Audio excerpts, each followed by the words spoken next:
नमस्कार साथियों, मैं पूर्वज गुप्ता आप सभी का हमारे YouTube चैनल एंथुसियाज्म एजुकेशन पर बहुत बहुत स्वागत करता हूं। तो जैसे कि आप सभी जानते हैं कि हमने पैथोलॉजी सीरीज को स्टार्ट किया है, जिसके अंदर हम अभी तक इंट्रोडक्शन पढ़ चुके हैं, सेल इंजरी के लिए पढ़ चुके हैं। तो सेल इंजरी के बारे में हमने पढ़ा था, जिसके अंदर सेल इंजरी के बारे में था कि सेल इंजरी किस तरीके से हो रही है, कितने उसके टाइप्स हैं, किस कॉजेस हैं, क्या एटियोलॉजी है, हर चीज हम पढ़ चुके हैं। मतलब कि एक तरीके से हम सेल इंजरी के इंट्रोडक्शन के बारे में पढ़ चुके हैं, जो कि पार्ट फर्स्ट में था। तो इस पार्ट को देखने से पहले आप पहले पार्ट फर्स्ट को देखें, सेल इंजरी के बारे में जाने, सेल इंजरी किस तरीके से हो रही है, क्या चीज उसमें चल रही है, किस तरीके से प्रभाव पड़ता है एक सेल के ऊपर, किस तरीके से स्ट्रेस पड़ता है एक सेल के ऊपर, सेल इंजरी की प्रॉपर डेफिनेशन क्या है, हर चीज पार्ट फर्स्ट में क्लेरिफाई कर दी गई है। तो सबसे पहले आप पार्ट फर्स्ट देखिएगा, फिर आज का टॉपिक स्टार्ट करते हैं। तो आज के टॉपिक में हमारा बेसिक टॉपिक स्टार्ट होता है पैथोजेनेसिस ऑफ सेल इंजरी। तो पैथोजेनेसिस ऑफ सेल इंजरी, इसमें अपन को यह देखना है कि किस तरीके से एक सेल के ऊपर स्ट्रेस पड़ा तो वो क्या अपना इंपैक्ट दिखाएगी, क्या रिस्पॉन्स दिखाएगी। एक इंजरी हुई तो इंजरी किस तरीके से तो हुई और कैसे उसका प्रभाव पड़ा, क्या चीज, क्या फैक्टर्स, क्या एंजाइम्स, क्या क्या चीजें वहां से निकल के आएंगी। तो स्टार्ट करते हैं। Injury to the normal cell by one or more of the etiological agent may result in the state of irreversible or reversible cell injury.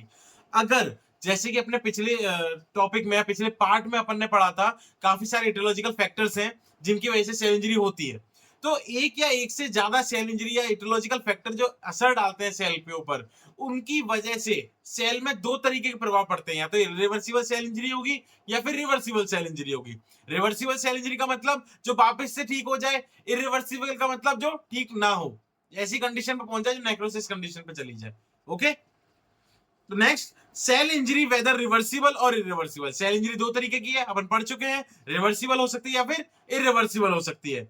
Occurs due to variety of agent such as toxin, infections, physical trauma और hypoxia.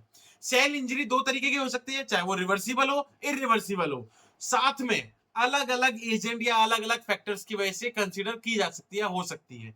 जैसे toxins हो गया, infection हो गया, physical trauma हो गया, या फिर हाइपोक्सिया हो गया। हाइपोक्सिया हो सकता है, इस्चीमिया हो सकता है, और भी काफी फैक्टर्स हो सकते हैं, ये अपन पढ़ चुके हैं पहले फर्स्ट पार्ट फर्स्ट के अंदर। Okay, the next point is the biochemical alteration in the cell depend on the nature and severity of injury.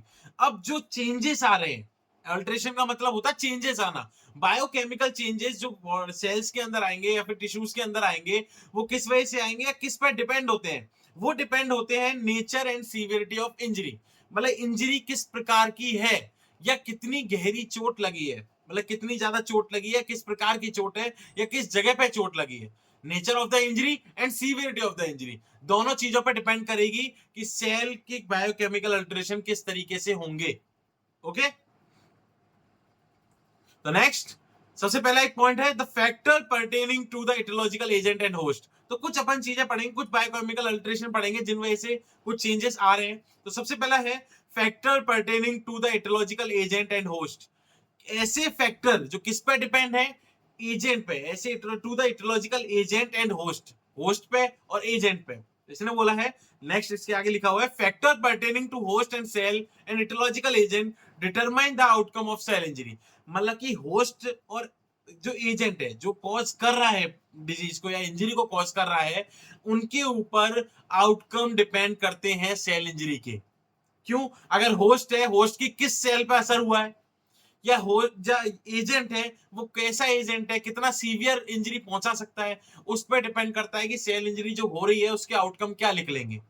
तो किस पे डिपेंड है? एक तो सेल इंजरी जो कॉज कर रहा है, ठीक है, इटोलॉजिकल एजेंट, या फिर जिसके ऊपर असर हो रहा है, होस्ट। उन दोनों पे ऊपर बहुत डिपेंड रहता है, जिससे कि आउटकम क्या निकल सकते हैं सेल इंजरी के। ठीक है, तो some common schemes applies to the most form of cell injury by various agent.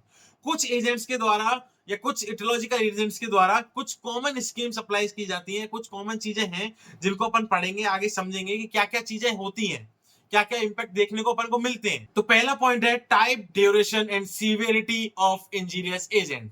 मतलब किस टाइप का एजेंट कौन है जो कॉज कर रहा है बीमारी को या सेल इंजरी जो दे रहा है अपन को, तो उसका टाइप क्या है, उसका ड्यूरेशन क्या है, उसकी सीवियरिटी क्या है, ये चीजें पता होना जरूरी है। या इन चीजों पर डिपेंड करता है कि सेल इंजरी के चांसेस कैसे हैं, किस तरीके की सेल इंजरी होगी, रिवर्सिबल सेल इंजरी होगी या इरिवर्सिबल सेल इंजरी होगी। Okay, the extent of cellular injury depend upon type, मतलब किस हद तक सेलुलर इंजरी हो सकती है, सेल को इंजरी किस हद तक हो सकती है, किस पर डिपेंड है, upon the type, duration and severity, किस तरीके का एजेंट है, कितना ड्यूरेशन तक रहता है। जैसे कैंसर है, कैंसर बहुत टाइम बाद मालूम पड़ता है, ट्यूबरक्लोसिस है, ट्यूबरक्लोसिस के भी बहुत टाइम बाद मालूम पड़ता है कि टीबी है, या काफी ऐसे एचआईवी है, तो एचआईवी ऐसी डिजीज है जिसके बारे में बहुत टाइम बाद मालूम पड़ता है कि भाई आपको एचआईवी है।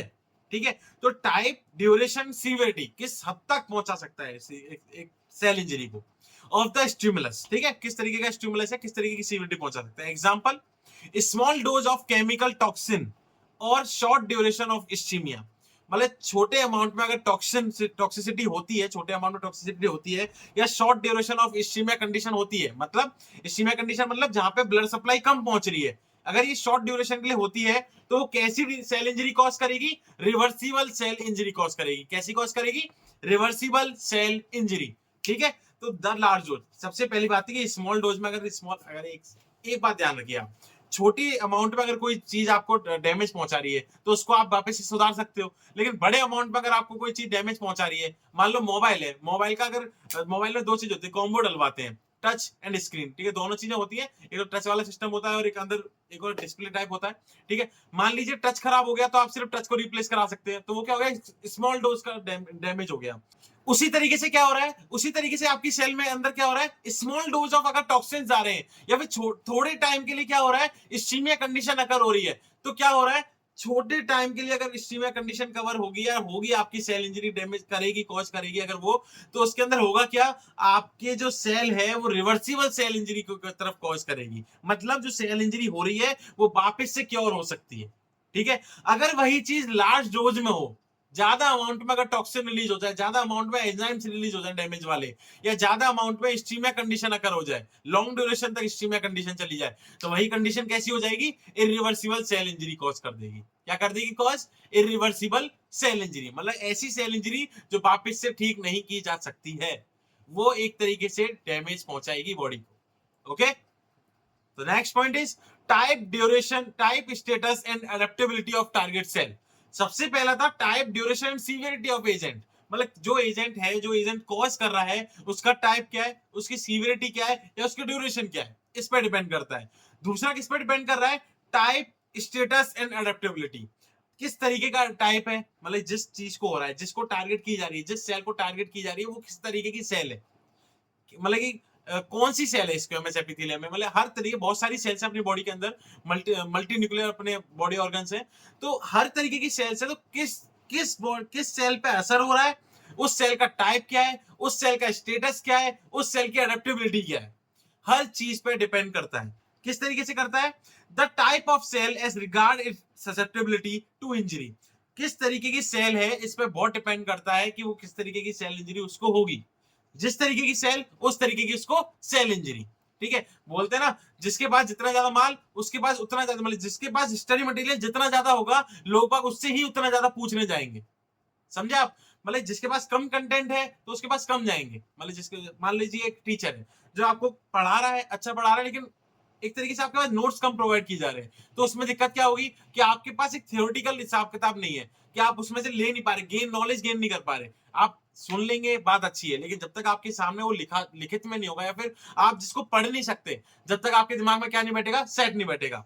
तो उसी तरीके से बोला जा रहा है कि जिस तरीके की सेल होगी या जिस तरीके की नॉलेज होगी, उसी तरीके का क्या होगा, ग्रोथ होगी। तो जिस तरीके की सेल उस तरीके का cell injury. Okay, its nutrition, उसके न्यूट्रिशन पे डिपेंड करेगा, उसके मेटाबॉलिज्म स्टेटस पे डिपेंड करेगा।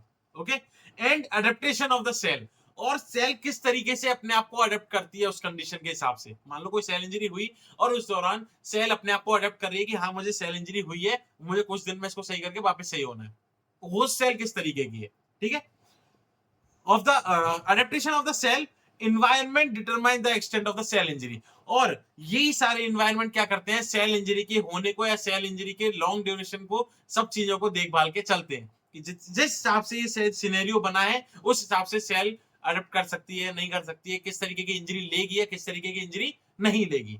ओके, तो एग्जांपल क्या है, skeleton muscle can with stand hypoxia injury for long time, जो स्केलेटन मसल्स हैं वो काफी लंबे समय तक हाइपोक्सिया इंजरी को लंबे समय तक क्या कर सकती है, झेल सकती है।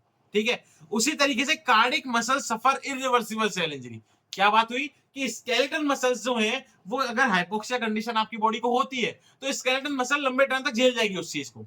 लेकिन उसी जगह पे अगर कार्डिक मसल को हाइपोक्सिया कंडीशन हो गई, क्योंकि कार्डिक हार्ट का काम क्या है, हार्ट का मेन काम है पूरी बॉडी के अंदर ट्रांसपोर्टेशन कराना ब्लड का। अगर उसी के पास ब्लड की कमी जा रही है तो ट्रांसपोर्टेशन नहीं करा पाएगा, और ट्रांसपोर्टेशन नहीं करा पाएगा तो तुम्हारी बॉडी हाइपोक्सिक हो गई है, इस्टेमिक हो गई। ठीक है, तो इसने क्या बोला, कार्डिक मसल, इसने यही चीज बताई है कि सेल के टाइप पे और सेल की अडेप्टेबिलिटी पे डिपेंड करता है कि जो स्केलेटन मसल्स हैं उनकी अडेप्टेबिलिटी इतनी अच्छी है कि कुछ टाइम तक वो विदस्टैंड कर जाएंगी, लंबे टाइम तक अपने अपने आप को झेल जाएंगी। ठीक है, ब्लड का मारा तो हम झेल जाएंगे, ऑक्सीजन का मारे तो हम झेल जाएंगे। ठीक है, लेकिन उसी जगह पे अगर कार्डिक मसल्स हुई तो कार्डिक मसल्स के साथ दिक्कत ये है कि वो इमीडिएटली आपको रिएक्शन दिखा देंगी, इमीडिएटली रिएक्शन दिखा देंगी, भैया हमारे पास ऑक्सीजन की सप्लाई कम हो रही है, हम काम नहीं कर रहे। ठीक है, तो इसने क्या बोला, cardiac muscle suffer irreversible cell injury after persistent ischemia. लंबे समय तक अगर इस्चीमिया रह गया या हाइपोक्सिया रह गया तो उसकी वजह से कार्डिक मसल जल्दी से सफर कर जाएंगी। Due to total coronary occlusion less than 20 minute. 20 minutes के अंदर तो पूरा क्या हो जाएगा, कोरोनरी एक तरीके से कार्डिक अरेस्ट हो जाएगा एक तरीके से, ये मान के चल लीजिए आप। और 20 अगर इतनी देर में सप्लाई नहीं हुई तो इतनी देर में तो पूरी बॉडी का खेल खत्म, हार्ट ही खत्म होना चालू हो जाएगा, डैमेज होना चालू हो जाएगा, उसके अंदर ऑक्लूजन कंडीशन स्टार्ट हो जाएगी। ठीक है, तो यहाँ पे आप दो चीज समझे भाई, जो पिछला पॉइंट आया था, पहला पॉइंट क्या आया था, factor pertaining to the adaptation या फिर एजेंट के ऊपर या फिर होस्ट के ऊपर डिपेंड करता है। ठीक है, तो होस्ट के ऊपर कैसे डिपेंड करता है, जो होस्ट है उसका टाइप क्या है, उसका स्टेटस क्या है, या फिर उसकी अडेप्टेबिलिटी क्या है। ठीक है, जिस सेल को हो रहा है उसकी अडेप्टेबिलिटी क्या है, और एजेंट जो इंजीरियस एजेंट है, जो इंजरी पहुंचा रहा है, उसका टाइप क्या है, उसकी ड्यूरेशन क्या है, उसकी सीवियरिटी क्या है। दोनों चीजों को अपन ने अच्छे से समझ लिया है, आगे बढ़ते हैं। कॉमन अंडरलाइंग मैकेनिज्म, कुछ ऐसे कॉमन अंडरलाइंग मैकेनिज्म है, कुछ ऐसे मैकेनिज्म्स हैं जो होते ही हैं। ठीक है, जैसे essential intracellular biochemical phenomena underline all forms of cell injury। कुछ एसेंशियल इंट्रासेलुलर बायोकेमिकल फिनोमेना है, कुछ ऐसे सेल के अंदर फिनोमेना है, सेल के अंदर चलने वाले फिनोमेना है जिनकी वजह से सेल इंजरी के क्या होते हैं, चांसेस ज्यादा रहते हैं। जैसे सेल इंजरी के सेल इंजरी के अंदर जो ज्यादा चीजें होती है, कुछ फिनोमेना चलते हैं, सेल इंजरी हो गई और उसके बाद कुछ फिनोमेना चल रहे हैं किसके अंदर, सेल्स के अंदर। ठीक है, जैसे पहला माइटोकॉन्ड्रियल डैमेज। माइटोकॉन्ड्रियल डैमेज का मतलब, माइटोकॉन्ड्रिया क्या है, power house of the cell. अगर वो चीज power house of the cell है, मतलब सेल को पावर देने वाली चीज, अगर उसी के अंदर डैमेज हो गया तो क्या होगा, कॉजिंग एटीपी डिप्लीशन। मतलब क्या हो रहा है, अगर माइटोकॉन्ड्रिया डैमेज, माइटोकॉन्ड्रिया डैमेज का मतलब एटीपी का बनना बंद, एटीपी मतलब एनर्जी।